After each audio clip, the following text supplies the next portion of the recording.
I think it's really important as you're going through different stages of selling to bigger and bigger deals and bigger organizations to understand what is the value prop that matches your pricing and why should the customer actually buy this? Like, don't think about your top line, think about the customer and why is it relevant for them to buy this. So we go back to the idea of like all of this should be centered around the buyer experience and the fact that you have reps to pay and they have deals to close. Your customer doesn't care about that. Like they just care about getting value from your product. Too often, I think companies struggle to have an enterprise plan that makes sense. Welcome to ThriveCast. Our today's topic is revenue intelligence for startups, and with us we have Francis Brero. He's a co-founder and CPO at MadKudu. And to all the listeners who don't know him yet, here's my quick take on introducing him. And Francis, you could correct me if I'm going wrong with my introduction there. Francis did his industrial engineering from École des Ponts in Paris, or closer to that. And he did his mechanical engineering from Stanford. And I find this very unique with an industrial background and a mechanical background. By the way, I'm also a mechanical engineer. No, hello there. He honed in on his math and data science skills. He worked at Agile One in implementing sales engineering, which is where I think that's where he probably decided that sales engineering needs to be disrupted. In 2015, Sam Levon and Francis pitched their idea at Techstars, the demo day pitch. And I do remember watching the YouTube video much later, I think in 2019 or 2020, when somebody sent me that, hey, there's a possibility that you can increase efficiency. So his pitch was something like this. So most companies are struggling to convert less than 5% of trials to paid plans. And he made a pitch to increase efficiency for the conversion rates. What a brilliant way to pitch. And I think this was born the MadKudu. Since then, they've been leveraging data science on primarily marketing and product usage data to find gems or whales in the equation. So MadKudu is probably the leading provider of the revenue intelligence. And with that, Francis, welcome to ThriveCast. And could you share a little bit of your background and why did you and Sam get on the journey of starting up MadKudu? Yeah, absolutely. And thanks for having me on the show. Excited to be here and to share a bit of the story. I'm glad to hear the initial demo day pitch aged fairly well. So yeah, at the time, I think even PLG was not that well coined of a term. People were talking about like trial conversions or freemium models. PLG wasn't yet a thing. What led us really to start MadKudu was, as any startup, many iterations. But one of the big things we discovered was working with a former CMO of ours from Agile One who had actually joined a company that had a pretty strong free trial motion. That person was looking to hire a data scientist and was asking us to help interview this data scientist. The aha moment was realizing that a CMO of a tech company in the Bay Area was looking to hire a data scientist, which if anyone's hired a data scientist in the Bay Area, they know it's incredibly expensive. This is like a massive line item to add to your budget on the marketing side. It just seemed like curious that someone would need that kind of a profile on the marketing side. And as we started digging deeper into it, we realized that this motion that was starting to grow on the SaaS side of offering free trials and freemium models was generating a massive amount of first-party data that most companies were not equipped to handle and to make sense of. And so they were starting to hire data scientists. And so we saw an opportunity in the market to leverage this combination that we had of data science skills and an understanding of go-to-market, having built one of the first CDPs in the business. So that's the insight that led us to start MadKudu. And over time, it's evolved to, we call it revenue intelligence, but it's really about how do we bring back intelligence to our go-to-market process so that we can be contextually rich instead of just like rich in personalization. So maybe just to add a little bit, could you tell us a little bit about what does MadKudu stand for and how do you tie that with revenue intelligence? These two terms together were popping in my head. I thought I'll ask you on the call here as well. Yeah, absolutely. So I think what's happened in the past few years is that we've had a pretty strong shift in go-to-market strategies towards maximizing efficiency, right? Everyone has been talking about how do we maximize efficiency. We've seen things like the predictable revenue playbook that became the way to grow teams where you just hire a bunch of fresh out of college BDRs, buy them a list of phone numbers and have them crank the phones. And that has been slowly starting to break. And what we stand for at MadKudu is this idea that making for a good buyer experience should be prioritized over go-to-market efficiencies. And the way you make the buyer experience better is by leveraging all of the first party data that you have at your hand, right? When people are downloading content, when they're interacting with your website, they're leaving these digital breadcrumbs, and you owe it to your customers to be able to leverage that information to make your outreach more contextual, to make the experience more contextual, rather than just sending them a hello first name, I see you work at company, I love companies like yours, and buy my software. So we've created as an industry a pretty poor buyer experience, and at MadKudu we really stand for making that experience better. Maybe we can jump into maybe the subsequent question to that, and that's a good segue. So Francis, do you see that as a secular trend? Meaning companies who have been traditionally invested in a sales-led approach with the growth efficiency starting to hit in, have they started to increase their investments in a PLG world, or are you talking to more PLG first companies or SLG first companies as you're building and growing MadKudu? What do you see out there? I think what's pretty interesting for us is that if you are a PLG company, you very likely have a lot of first-party data. That's all the product usage from people that are in a trial or in a freemium. So the pain is that much more obvious. That being said, on the sales-led side, what we see is that a very good sales rep is going to be looking through the CRM, through the marketing automation platform, through LinkedIn Sales Navigator to look for information and to try and be very contextual in their outreach. While it's much more obvious on the PLG side, we're also seeing something similar on the sales-led side. I will say that this past year, we have seen fewer sales-led companies trying to break into PLG or introduce a PLG motion. However, on the flip side, we've seen a lot of PLG companies look to start a sales-led motion. And I think that is coming primarily from pressure that's coming from the board to close bigger deals and to accelerate revenue.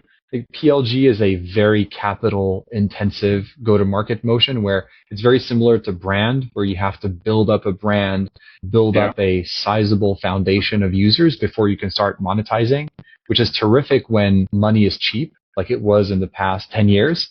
I think today that motion is being challenged a little bit by interest rates going up.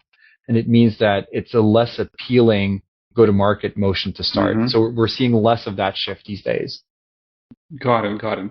And are you seeing, maybe let's fast forward to about maybe 5-7 years from now, do you see that the industry would have more pivoted towards PLG first approaches, wherein most of the use cases that were pioneered by sales-led growth companies would now become more aptly available in PLG first companies, and thus disrupting the entire industry? Or do you think there's a balance that will be achieved where PLG and SLG will coexist as a PLG first and an SLG first, but then over time they're going to layer each other? What do you predict? I think it's a good question, and we're starting to see more people talk about this. Our strong and core belief is that we are moving to a hybrid motion where there will be some PLG and some SLG. And this goes back to the idea that ultimately as companies, we need to work on making the buyer experience better. And not everyone wants to have the same buyer experience, right? As an end user of a product, PLG is probably the best way to experience value from the product. You want to use it. You want to see how it integrates with your workflows. As a potential decision maker, doesn't necessarily log into the product, you might want to be educated as to how is this going to make your team better? How does this fit into the overall ecosystem? How will this grow with your team? And for that, you typically want more of a sales-led motion than a product-led motion. So I think even within a given account, you will have different personas that are going to have different affinities to these go-to-market motions. So I don't think one or the other is going to take over. I actually think they live in symbiosis and they have to feed off of each other to make for a relevant account journey. Got it. So PLG first approach companies will add sales-led motion as a new layer, and then sales-led companies will add PLG as a notion. But could you maybe check on this question? Is it difficult for an SLG company to add PLG? Have you seen that happening more successful? Or is it the other way around? PLG first companies can naturally transition into SLG, but not the other way around. What do you see as a trend there? Yeah, I think they're difficult in different ways, but I think going from sales-led to product-led is very difficult. The biggest challenge is that transition generally will take at least 9 months before you start seeing monetization from the product-led version of the go-to-market motions.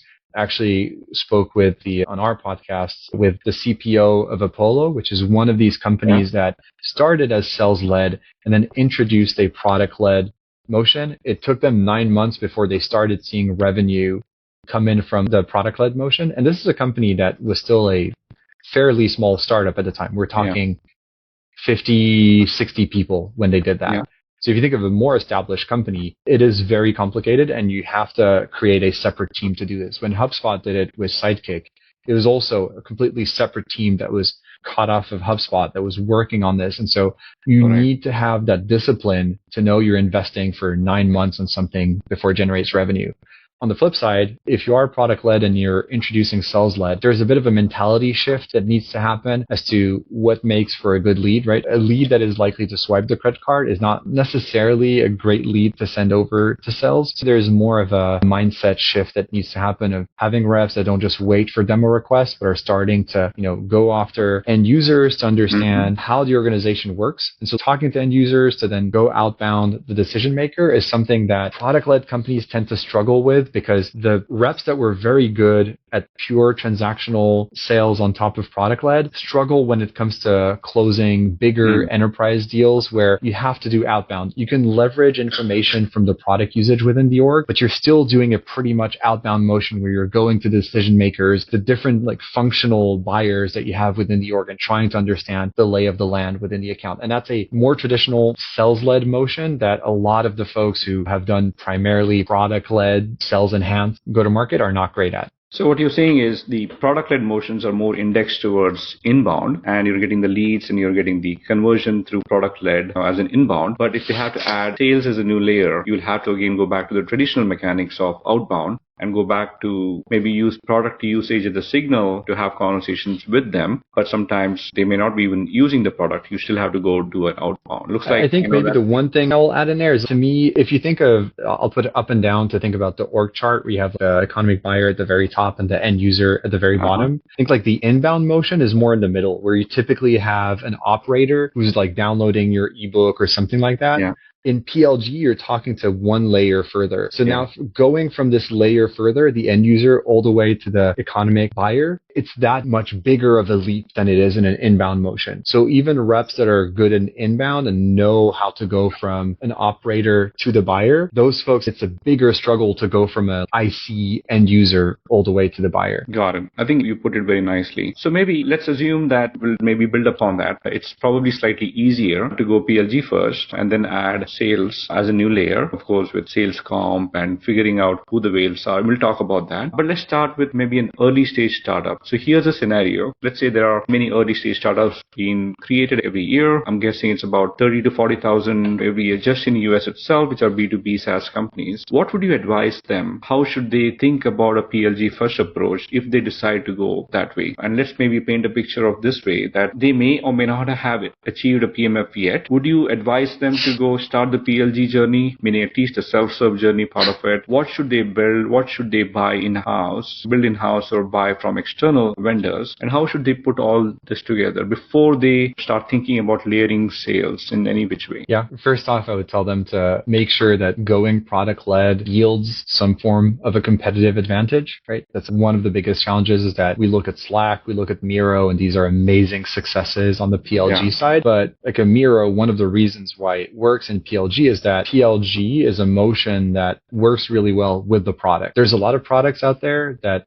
don't necessarily fit well. Even Asana, to some extent, Asana works really well as PLG within an account, but there's no virality. A user of Asana isn't going to recommend 10 new companies. So I would argue that that's not necessarily where you want to have PLG, or if you do, you have to have clear virality loops that are identified that you can latch onto. And then I think when you're thinking about what tools you want to build or you want to buy, my recommendation is always that you buy to accelerate, but not to start, right? So if you want to try a motion, typically try by building something very basic to test the assumption, to validate that there's opportunity there. Once you have seen success and you want to accelerate it, that's when you can make the decision of bringing in tech that you're buying. But there's a lot of software out there that sounds great on paper. Oh, like Loom is using this or Figma is using this, but they use it at a stage that's not yours. And so it's important to know that you're buying something to accelerate what you're doing already today, rather than just buying something because you think it's going to start a new motion. So let's maybe build upon that, Francis. I think let's say they've decided to go PLG route and they have also decided to go the self-serve and they want to build the self-serve portion of it. They don't have yet a salesperson in the team. They might have some founders who might be talking to the customers, maybe early stage companies, right? Early stage startup at that stage. Would you recommend them to start building at least some baseline analytics so that if it's a PLG first company, they need to know who these users are, the usage, or is that too much at that stage for them? No, I think that makes a lot of sense. And the first thing I will say is that founders are sellers, right? That's even if you're a product person, it is critical to understand that when you're starting and you're a founder, whether you like it or not, you are the first seller of the company. And really, that's one thing that's in my mind like a big mistake that a lot of product founders make is that they think, oh, we're doing PLG because we think there's something dirty about selling and going and asking for money from customers. But the truth of the matter is that's when you get the best product feedback, is when you're asking someone, will you give me money for this? And they tell you, no, I really like it. I'll use it every day, but I'm not sure I'm willing to give you money. And then say, what would it take for you to give me money? And that's the moment where you get the most relevant feedback. And so that to me ties also to your analytics question, where I think there is a danger, especially with technical founders, that we're so comfortable behind analytics. We're so comfortable behind dashboards that we defer to those instead of going and talking to customers. There's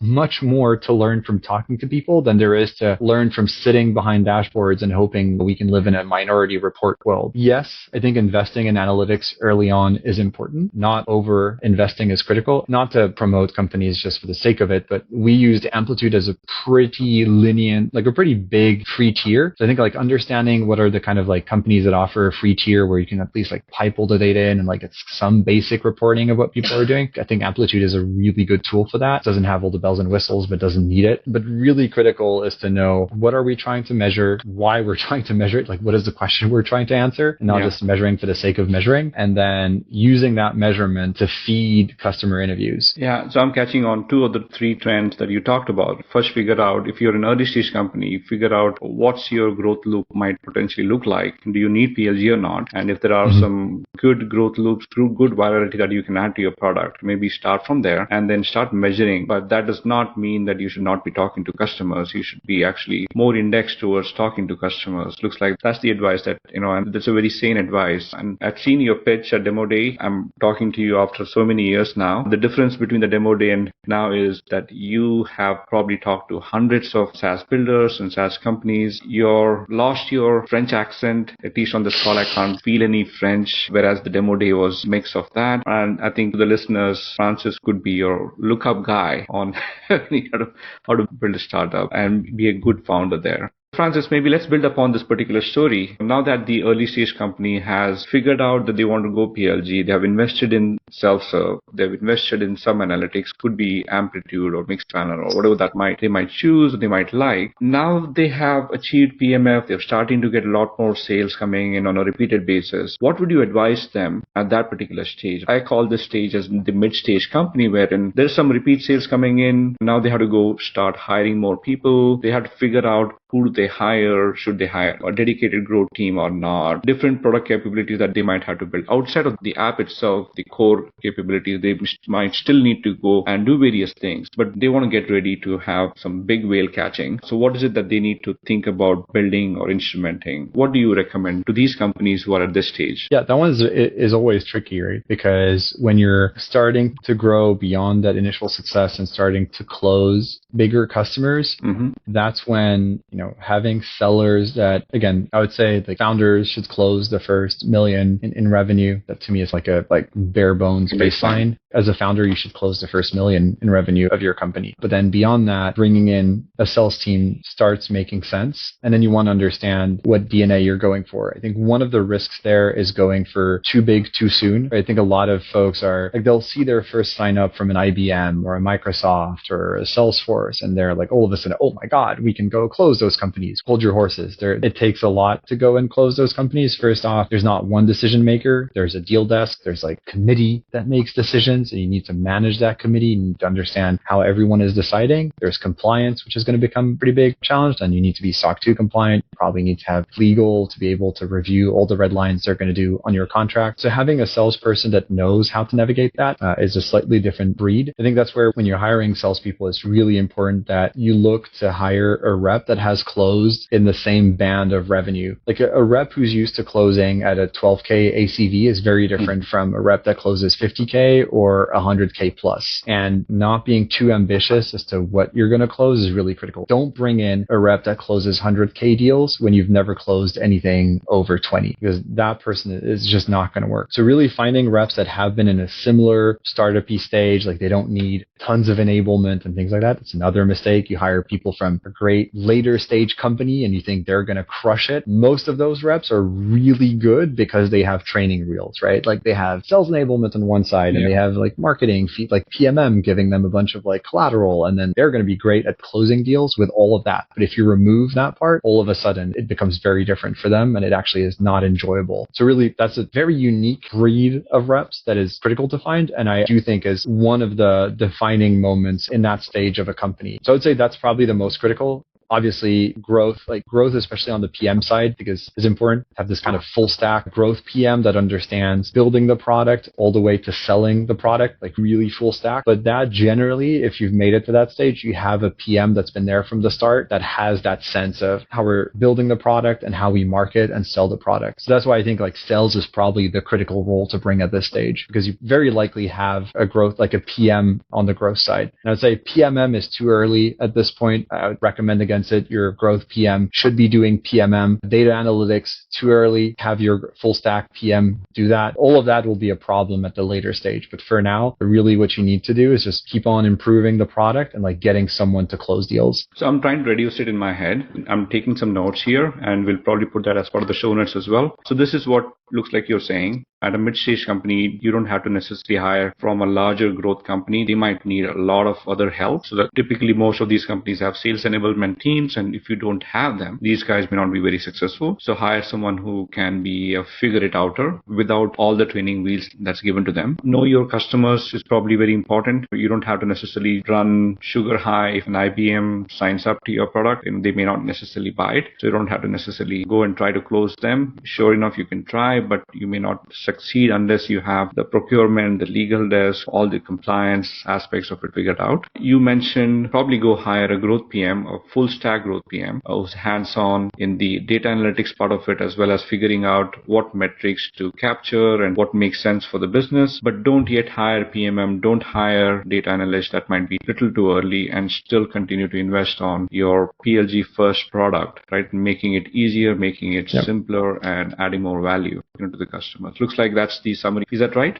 Absolutely. And if you can find a former founder as the growth PM, that's ideal. Oh, former founder. Could you tell a little bit because about they're very full stack, right? Like a former founder is typically going to be well versed in full stack capabilities and understands that the job is going to change every 6 months. Are you saying former failed founder? There are lots of them available. It doesn't really matter. But I would say, failed founders is great. It's almost every company fails, right? It's like the success rate of startups anyway is like 2%. But I think it's valuable because they've been through this.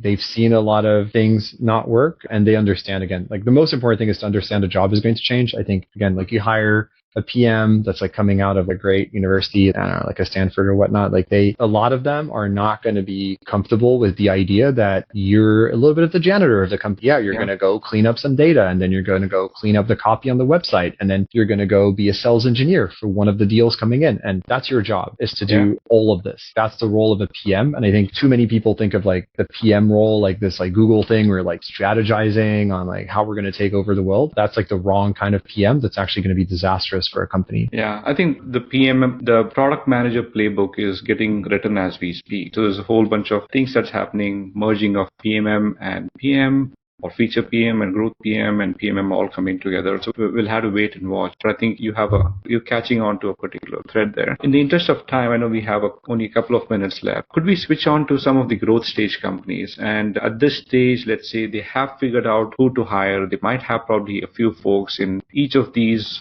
should we say, departments. There might be a growth department, regardless of the fact whether it is fully dedicated or cross-functional in general. But there are people who are working towards that. They're starting to now see the signals coming in from their product usage data. They're starting to see the likes of IBM signing up. They might see folks on larger companies who are interested in their product. What would be the best set of signals at that particular stage when you have already figured out there's already a set of conversion that's happening on the self-serve part of it? People are coming in, signing up, they go to your pricing plan, they understand your pricing, they click on it. But you might also have an enterprise pricing plan, and you might have a lot of content at this particular stage, marketing content particularly. What would you say are the best signals for cross-sell, upsell, typically what we call it as catching whales? Yeah, that one is a tough one because it to some extent depends from one company to another. But there's always two aspects that you want to take into account. There's one aspect which is really you can call it the ICP fit, or just how good of a fit is this product for this company or these other products like the enterprise tier or the multi-products. So that's one. So understanding what is the make of a company that is likely to buy your enterprise tier or your multi-tier product. That's number one. That can be done through an analysis, like statistical or not. That doesn't really matter. But then being able to surface that insight to everyone within the org, not just sales, but even from a growth perspective, to know what is the onboarding journey for one of these enterprise companies, and not just looking at the user level, but also looking at the account level. So when we're thinking about the make of this enterprise potential company, who are the people that are typically involved in the decision making? How do they typically interact with our website, our product, our sales team, our partners, and tying all of that together to understand what are the behaviors that make sense to look out for to determine if there is potential. That's the second signal, is really this behavior. Like, how does the behaviors we're observing relate to success we've seen in the past? And acknowledging that not everything is going to happen in the product, not everything is going to happen on the website. It's a mix of everything. So we go back to the hybrid motions we were talking about. But yeah, you're very unlikely to have a CIO sign up for your product and start using it. And if you're selling, let's say, to banks, they're very unlikely to connect their data because they're a highly regulated industry. So what you want to see is like some signals of maybe someone signing up for a webinar or maybe for the product, but not really activating the product ever. They just want to get a feel for what the product looks like. It's like all these different signals, and like connecting them together is what helps understand that there is a strong opportunity. Then even on the cross-sell side, we'll see this a lot where you have a company that's a customer of yours and you're either seeing new divisions that are interacting with your website or with your product or with other products that you have to sell, bringing all of that data and consolidating it at the overall entity level to be able to run what we call IT consolidation plays is a pretty important one to do. It really isn't that hard. And I would really insist that there are ways you always want to crawl, walk, run. There's easy ways to get started. And then as you're trying to get better and better at not missing any opportunity, that's when you start going into more of the finesse of data analysis. Yeah, I think to the listeners, especially who are the mid-stage companies and growth stage companies, I should probably look up MadKudu if you haven't done that yet. They're probably one of the most secular. They bring in all of these signals together. And I've seen the demos of it. I'm not yet a user of it, but we will consider when we grow slightly bigger. But if you are a growth stage company or a mid-stage company, please do consider MadKudu. They're probably one of the deepest source of collecting various sources of of data and bringing together a central intelligence dashboard towards it. I know we are out of time, Francis, but maybe could you share any failed story that you have seen in the past where you worked with a customer who went with the PLG first approach thinking that, hey, I'm going to go jump head on into the PLG world, but they failed. They failed either to do whale hunting or they got stuck at just the baseline individual or team layers, but they could not upsell at a company level. Anything that you could share? Yep. Absolutely. On that one, I'll share a story of this was a company that was doing cloud recording in a collaborative way. Think of it as a competitor of Loom. What was really interesting is that they managed to get an incredible amount of organic signups. They were in the 30,000 signups per month, so really healthy. And they were getting a good amount of self-serve conversions, so people were swiping their credit cards and buying solo plans. So at some point, the founders decided, let's hire a sales team and let's try and close some enterprise deals. Exactly what we've been talking about, because they were seeing some like MailChimps and like Salesforce kind of signups. They're like, oh my God, like these are great companies. We can go close them. Unfortunately, this initiative completely failed primarily because the enterprise pricing was not differentiated enough from the solo pricing. It was really difficult for the reps that were hired to justify to a potential buyer why it made sense to buy the enterprise plan. Ultimately, the user were saying, look, we're very happy with our plans. And the thing is, the way your pricing scales, it doesn't really make sense for us to go buy an enterprise plan because we're just going to provision more and more seats and we're not seeing super strong value in going to the enterprise. This is a story that I've seen multiple times. I think one of the typical ways people solve for this, which I'm not a big fan of, is security. Trello was notorious for doing this, where what they would do is they would go after all of their banks and highly regulated customers, reach out to the CIO and say, oh, did you know that if you're not on the enterprise plan, you don't have user management? And so if one of the employees leaves, the Trello board is going to be leaving with them. And that's really bad for your data and all that stuff. And you're like selling through fear to the CIO, which again, at a time where money was cheap, people would swipe their credit card and be fine with it. Today, if you try and run that play with a CIO, the CFO is going to come behind and be like, we're shutting the entire thing down. This is really not the right way of going about it. And the long story short, I think it's really important as you're going through different stages of selling to bigger and bigger deals and bigger organizations to understand what is the value prop that matches your pricing and why should the customer actually buy this. Don't think about your top line, think about the customer and why is it relevant for them to buy this. So we go back to the idea of all of this should be centered around the buyer experience and the fact that you have reps to pay and they have deals to close. Your customer doesn't care about that. Like, they just care about getting value from your product. And too often, I think companies struggle to have an enterprise plan that makes sense, especially with seat-based products. It's a challenge that everyone has seen, right? Envision had that challenge and as one of the early PLG companies, and it creates this fairly low ceiling to your enterprise tier, which then becomes a problem because we all know that once you want to get to 100 million in ARR, you need to be closing multi-million-dollar deals, which is impossible if you don't have a pricing that scales and scales reasonably in a way that makes sense for the customer. Yeah, it's a great insight. I'm trying to reduce that from a quick insight standpoint. I think, Francis, what you're saying is figure out your enterprise plan. That should not be solely based on single sign or enterprise security or group or skim interactions. It should be a lot more than that. But I think the market today is still devoted towards the enterprise SSO as their enterprise plans. But I think over time, as PLG becomes a lot more available, it might get better. But again, thank you so much, Francis. It was a pleasure to host you on this particular podcast. Thanks so much for having me. And to the listeners, if you have any comments or feedback about this session or any other future podcast that we will do, please leave your comments. And thanks again for joining.